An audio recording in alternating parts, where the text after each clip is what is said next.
Hi, and welcome to the DIY Photo Organising podcast, focusing on topics to help you with your photo management.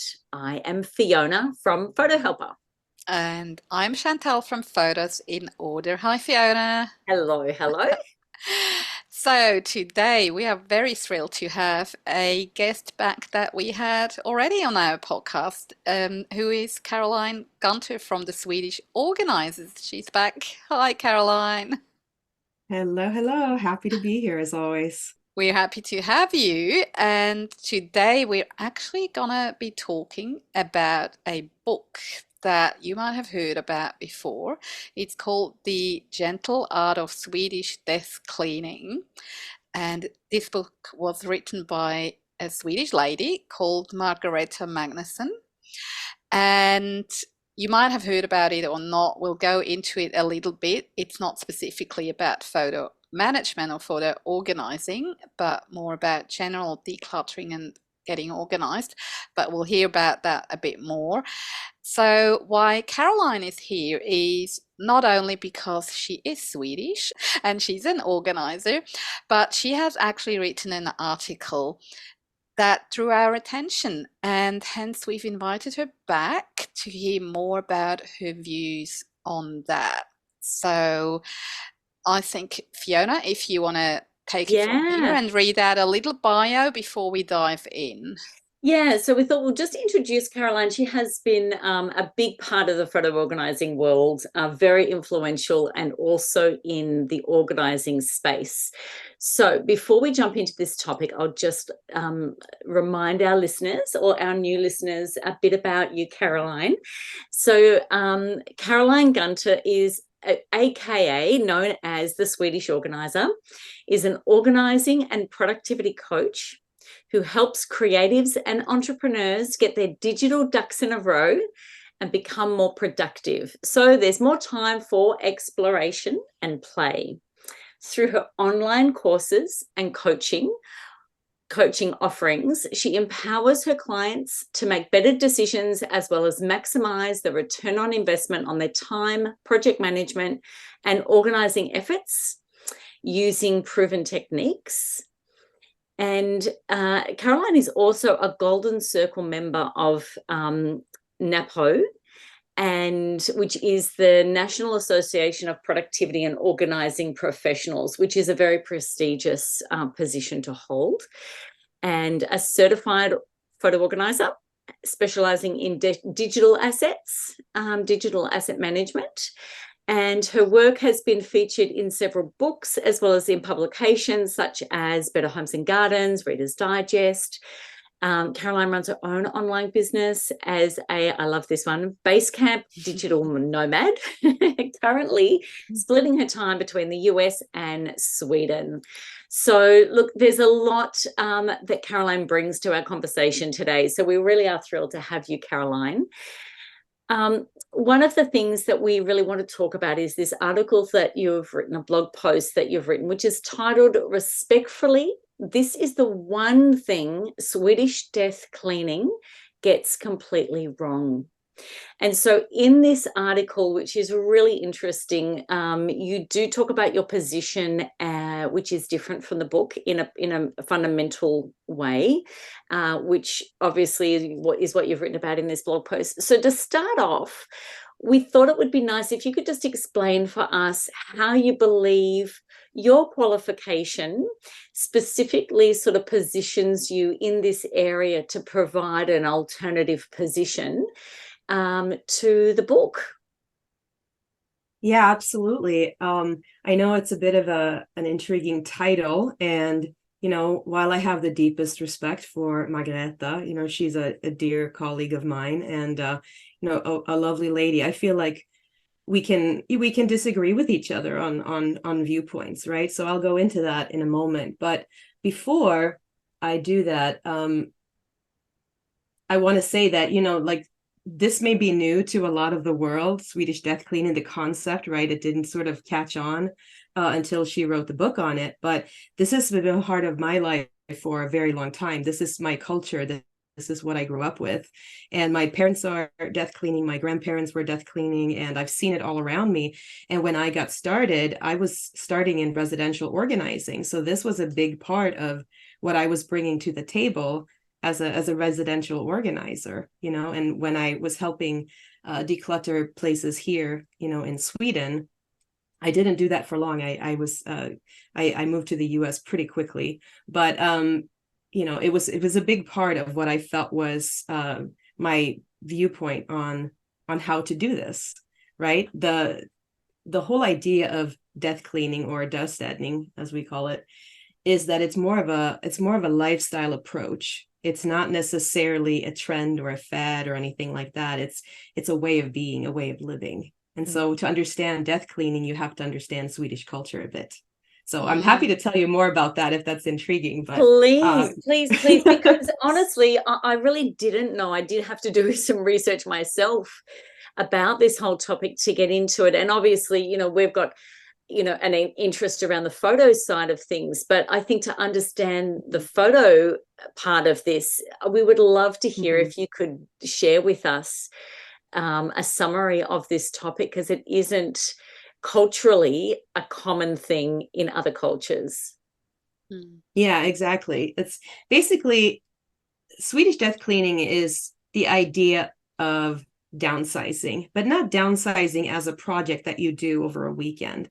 It's the fact that you just sort of minimize your footprint while you're on this earth, right? And the idea is that you consume only what you need, and then you pay it forward, and whatever sort of is left over, if anything, you provide that wealth for somebody else, right? So, and it also allows you to sort of make decisions around what happens to your possessions, and you know, while you were here, what did you accomplish? How many people did you help? It's a very collective way of looking at the world, a very sort of socially responsible way of looking at the world, which is what Swedes are known for, you know. Yes. Swedes are very practical. We're very direct. We're responsible in general. We're considerate people, you know, and we want to pay it forward. If you come over here, you'll notice that recycling is a very big fundamental social responsibility that, I mean, 99%, if not more, people adhere to. I can say that with some confidence, even though I don't have the exact statistic on it. Like, we definitely are pros at recycling. In fact, there was an article not long ago where they were saying that Sweden actually now imports trash to recycle because we run out of our own. And I can give you that example, you know, article as an example if you want to read it. But you know, it's a very big part of this culture, and quality is really appreciated. So you invest in things that last you for a very long time. It's not that idea of fast fashion or fast consumerism as it is in other parts of the world, right? And at the same time, you know, we understand that you sort of have this responsibility towards the earth in taking care of your own mess, you know. And if you make a mess, you clean it up. That's just the way we do it. And that's really what death cleaning is all about. It's that you minimize your footprint, you only consume what you need, and if you have anything left over, you're the person who takes responsibility for that, and you pay it forward to others as much as possible. So the idea is to find good homes for your items when you don't need them anymore, right? And that may take a long time. It's not something you do on a weekend. Yeah. So is that something then, if that's sort of instilled from a cultural perspective, is that something that is really happening, as you say, all the way through life? It's just sort of an approach to purchasing things or organizing things, that it's sort of that principle underlying all of that.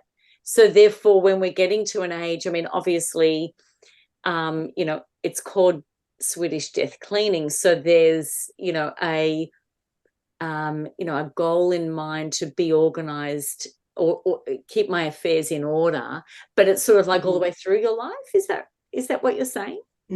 Yeah, and a big part of it. Yeah, culturally, you know, it's instilled in us from a very young age that you are responsible for your own stuff and for what you bring to the table and for what you provide and leave behind you. And so in a way, the first part of your life is kind of like accumulating wealth, accumulating knowledge, and then the second part of life is sort of meant for dispersing that wealth and that knowledge that you now accumulated. And so it's sort of this nice little, I guess, bell curve, you could call it, of being, where you're like, well, this is what I brought to the world while I was here, and now it's my responsibility, because I can't take this stuff with me. Now it's my chance to find homes for these items, and let me take the time to do that in a very respectful way that, you know, makes the item in question be appreciated by the person who receives it, and give me the satisfaction of seeing the joy that person has from that item. And it's not looking at stuff as like stuff. It's more looking at the things as assets, as benefits, as wisdom. You know what I mean? Like it's a very I do like very that generous way. approach. Yeah, and as you mentioned before, you know, it's a way of living. I really like that. And it's so funny when we prepared Fiona and I have read the book, and I've read it multiple times, but my mom actually did exactly what you described. She is in Switzerland, and no, Swiss are not Swedish. We constantly get, oh yeah, when I say I'm Swiss, oh yeah, you're from Sweden. No, no, no, not same place. You possibly get that too, but so mom, she did that pretty much what's described in the book, but instinctively. You know, we both only read the book after that she had done it all. We're like, oh, that sounds familiar. And what you mentioned before, I noticed when she went through that, she was not a messy person ever. She was always very organized and very tidy. But there's always too much stuff. And she downsized from our family home into an apartment. But she had like 2 years to prepare that move. And she really did take that time. And she was very diligent. She did find new homes for certain things, and she invested quite a lot of time really doing that. But I felt for her this made it a lot easier to let go of things. When she knew it's going somewhere where someone can use it or enjoys it, and not all of it went like that. You know, there was a rest. She even organized a garage sale, and she made quite a bit of money there.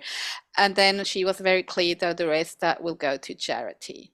You know, took it so and so far, but at one point you have to stop all the efforts and not get hung up on it has to go to the perfect home. And she had her priorities, but I saw it in action with her, and it's exactly what was described in the book, and it makes so much sense.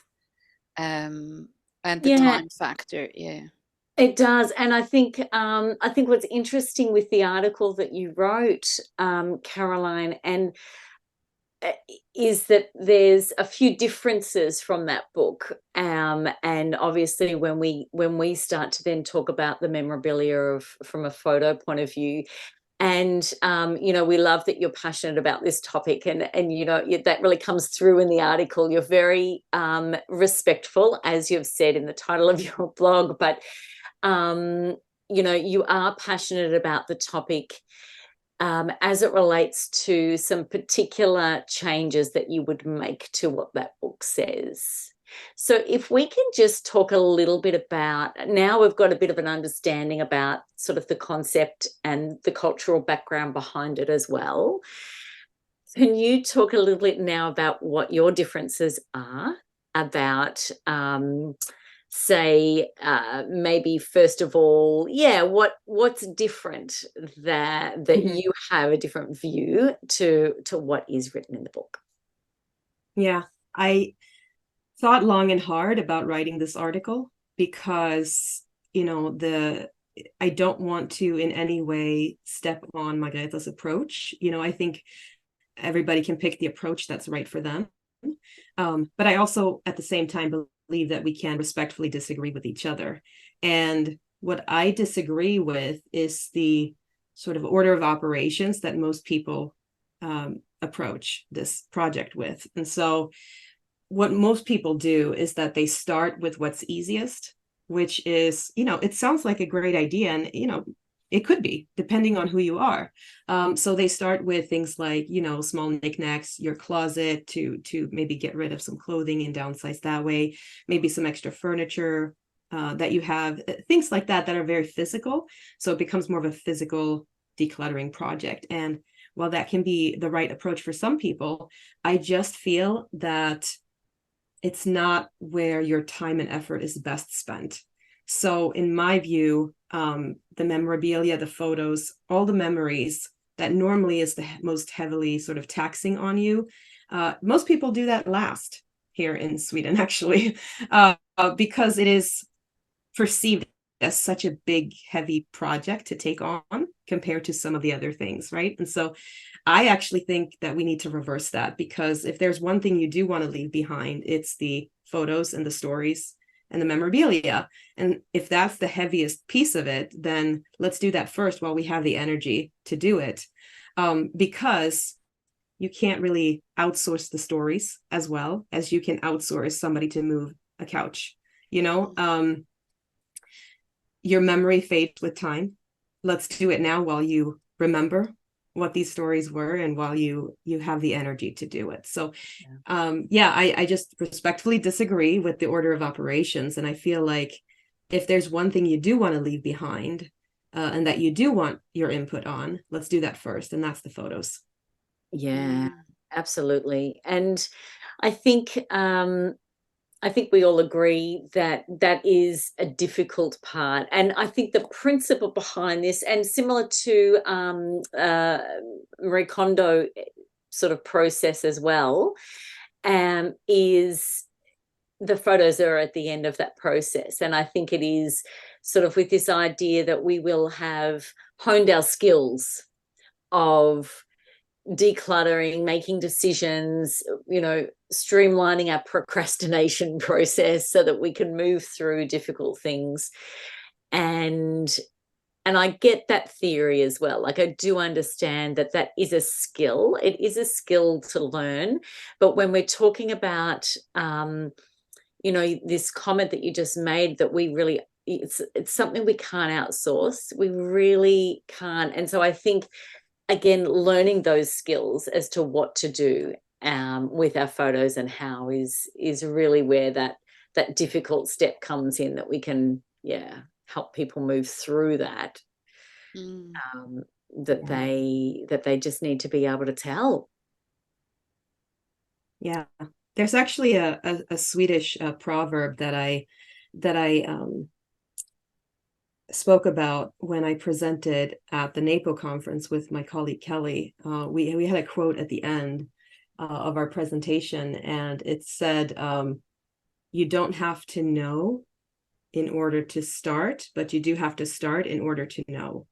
And that very much sums up the Swedish attitude towards this, meaning that if you actually just get started, then you'll learn pretty quickly what needs to happen. And so that's sort of with that attitude that I talk about this. It's that, we're not going to be experts at whatever we do right away, but we do have to just jump in and kind of get our hands dirty a little bit, and then we'll learn pretty quickly what needs to happen. Yeah. I also think what you mentioned at the start, that the Swedish people are people who are practical and direct. And it sort of goes with that when you say that, memory loss might be an issue the older we get. And we see that happen every day. And this is very practical and very direct. Let's speak about those things that could happen. That doesn't mean all doom and gloom, but I totally see that point. And as Fiona mentioned before, we've also looked at Kondo and other sort of methods, and it always made sense to do it last. And now you come along, and it's like, oh, that actually makes even more sense. We can totally see that point. So it's a very interesting thought. Yeah. Yeah, and I don't know that there's one right way to do it for everybody, Mm. right? But I feel like whichever method you align with the best is the one that you can try. I firmly believe that we should all tackle our family history first, because that's what lasts for generations. And, your stuff, worst case scenario, we could outsource it. It's not terribly difficult to do that. Not that we should leave things behind for others to deal with, but if we don't get to that part, it's okay. It's not the end of the world, right? But if we don't get to the memories, that stuff is lost, and I just don't think that's the best approach. I think we could do better. Yeah. And what kind of response have you had, Caroline, from not just the feedback, but just with people that you work with in this area when you talk to them about doing these things first? Yeah, it's interesting because obviously I attract a lot of people who are into doing the memories first. And so maybe my feedback is slightly skewed, but from the residential organizers that have read my article, they seem to agree that, this makes a lot more sense. Yeah, but again, I think it just depends on who you are and what approach suits you at this time. And sometimes it because is actually practical aspects too. And I think when my mom did the exercise, if I can call it like that, we actually did photos at the start, but for practical reasons, because I happened to be in Switzerland and we could do it together. So it was a pure coincidence. It was not planned that way, but it turned out to be that way in hindsight. And I never thought about it. Yeah. Interesting, isn't it? Yeah. Yeah, and sometimes that's the whole part of Swedish death cleaning that we forget to talk about, is that this is something that we do for a very long time. I mean, my own parents have been death cleaning now for over 10 years. Slowly and steadily, they're moving a few items every week because they're trying to find the right items, or the right homes for the items. And, and then they're asking me when I'm home, like, is there something here that you would want to bring back? What do you want to take with you this time? I mean, I've been carrying suitcases back and forth for over a decade now with things that, that I want to keep, including photos and memorabilia and things that they were ready to let go of. But so sometimes it is part of the coincidence that you're talking about, Chantal, is that, when the person is in front of you, that's the time to ask, do you want this? I have this in mind for you.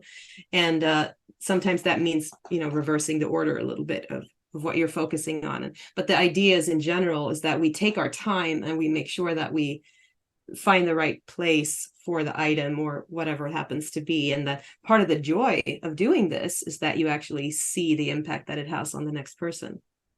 Can it happen? Have you experienced that, because when we focus on passing an item on to somebody who really needs it or wants it or uses it, go it to the right place, that sometimes people get too hung up on that idea that they then don't ever get to that point where they actually let go, because there's always something not 100% right when they want to, pass it on. You know what I mean? Yeah, I know what you mean. And I actually don't think that's such a big issue. It could happen, of course, but I haven't seen that being a big problem, actually. I actually see it happening more the other way, where the fact that they see the joy that somebody gets from something actually makes them release it more easier. And they actually go, ooh, actually giving is better than receiving, and now let me find the next one. And actually the momentum tends to pick up steam a bit. That's what I've seen, at least. Interesting. Can you Yeah. see a difference, because you travel, you live basically in the US and in Sweden, so can you see a very clear cultural difference? Oh yeah. Yeah. Very different. Yeah. And I think one of the reasons why, Swedish death cleaning, it's maybe not such a big deal over here. I hate to say it that way, but I hope you know what I mean. Because throughout life, we don't really accumulate as much, because we, again, invest in quality. And you buy one thing and it lasts you for your lifetime. And even if you go to, a very common example, like, IKEA furniture, you can see it in the designs. It's very practical. It's functional, right? It's meant to last you for a while. Mm. You're meant to invest in things once, and then once you have it, you're not meant to buy another one the next week again. And not to say that people in the US do that, but there is a much stronger commercial engine that runs over there, where there is a lot more stuff to buy and a lot more money to spend, disposable income, and a lot more focus on consumerism than there is over here. And so I think the cultural difference is very obvious when you look at the book and how it applies to the situation, because here you don't maybe have as many items to dispose of, and if you take a long time, that's okay. Whereas if you have a lot of stuff to begin with, then it's going to be a little bit more overwhelming to get started. So there's definitely a cultural difference here, and you kind of just have to approach it the way you feel is right. But regardless of what you have, I always think that the photos are the most prized possession. I mean, that's just, I'm biased, I know, but yeah. So are we. But I think it's interesting when we talk about from a cultural perspective, the differences in different countries and the accumulation of things. And the same, I think, when we're talking about, with photos, that accumulation as well. And do we organize along the way, when we're reaching out for help eventually, whether we're downsizing, moving, or, in sort of this end of life type of a situation, do we get to a point where there's this sort of overwhelm because it hasn't been done along the way. And I think in those cases, if there's a need to organize something and you can see and feel like you're getting some progress, if you get some of those big things done first, like a whole, bedrooms, rooms, garages, furniture, and sort of these big, you can visually see, and we know that feels like we're making progress.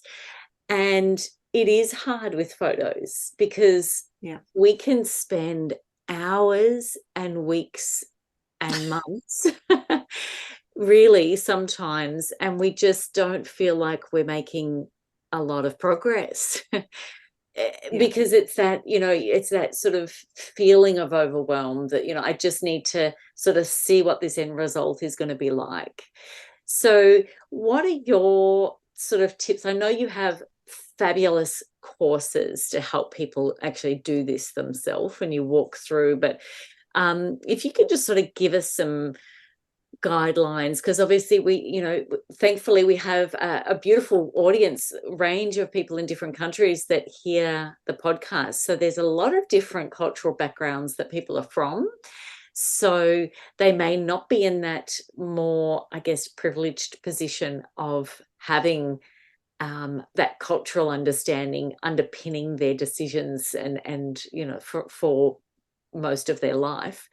So what could you say to those that may need some encouragement if they're more at the other end of, they're sort of, picking up this concept of later years organizing things, looking at what's coming next for them and their family, and they do have this overwhelming sort of situation that they're at with their stuff and their photos. What kind of advice could you give to them? Yeah, that's such a common thing, isn't it, in our industry, the overwhelm and the sort of daunting idea of getting started. But what I teach is micro goals. And I say that to everybody, right? The way we make progress and get started is we break things down. So it's the same idea of how do you eat an elephant, right? It's one bite at a time. We don't have to do everything in one day. And that's, I guess, also very cultural. It's the Swedish approach of we're playing the long game here for the benefit of our legacies and for the benefit of our health and well-being.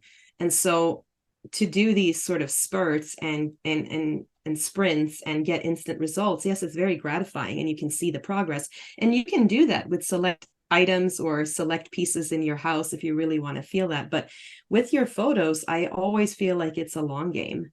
And so you're actually going to make more progress if you just finish one picture at a time. Let's say you do one photo a day, you're going to make a lot more progress than if you sit down sort of at the end and try to do 100,000 in one day. It's just not going to go as well. And so I always just tell people, like, let's break it down. Like, what is the very first step that you can actually do today to make a bit of progress? And let's not fool ourselves. Even if we're not feeling like we're making progress, we are making progress, because the fact that we took that step, that's progress. Yes. So yes. it's more of understanding that you are taking action, and taking action in and of itself is making progress. So even if you just sit down today and write on a piece of paper, I am going to organize my photos, that's progress. That's something you didn't decide yesterday, right? So we shouldn't fool ourselves here. And we're so good at that.